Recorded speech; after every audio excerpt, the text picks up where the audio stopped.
వరంగల్ తూర్పు నియోజకవర్గం చౌరస్తాలో బీఆర్ఎస్ ఆధ్వర్యంలో మహాధర్నా నిర్వహించారు.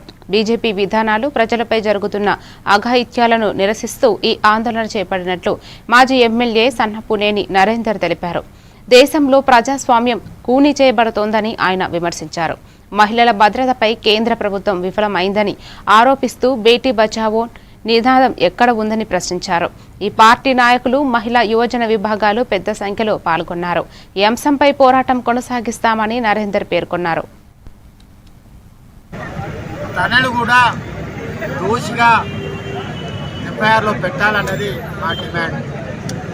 అదేవిధంగా పోలీసులు మాకు నిర్దోషిత, మరి ఏది నిజం ఏది అబద్ధం, ఇది రాష్ట్ర కేంద్ర ప్రభుత్వాలు ఆడేటువంటి ఆట. ప్రజలందరూ గుర్తించుకోవాలి, ముఖ్యంగా రాష్ట్ర మహిళలందరూ గుర్తుపెట్టుకోవాలి.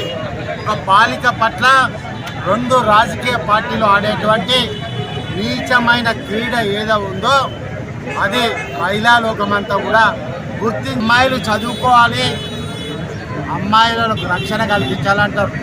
చెప్పినోనివి నువ్వే ద్రోహం చేసింది నీ సహాయక మంత్రి కుటుంబమే అని కూడా మీ మాటకు విలువ ఎక్కడ ఉందని నరేంద్ర మోడీని అడగడం జరుగుతుంది.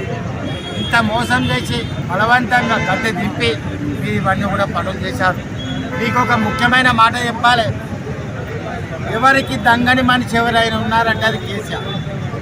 మరి కేసీఆర్ గారు వంగుతలేడు, వంగకుంటే ఎట్లా అని చెప్పి వాళ్ళ సంతోష్ జీ అని ఉంటాడు బీజేపీ నాయకుడు, వాళ్ళ బ్యాక్ ఆఫీస్ అంతా చూస్తాడు.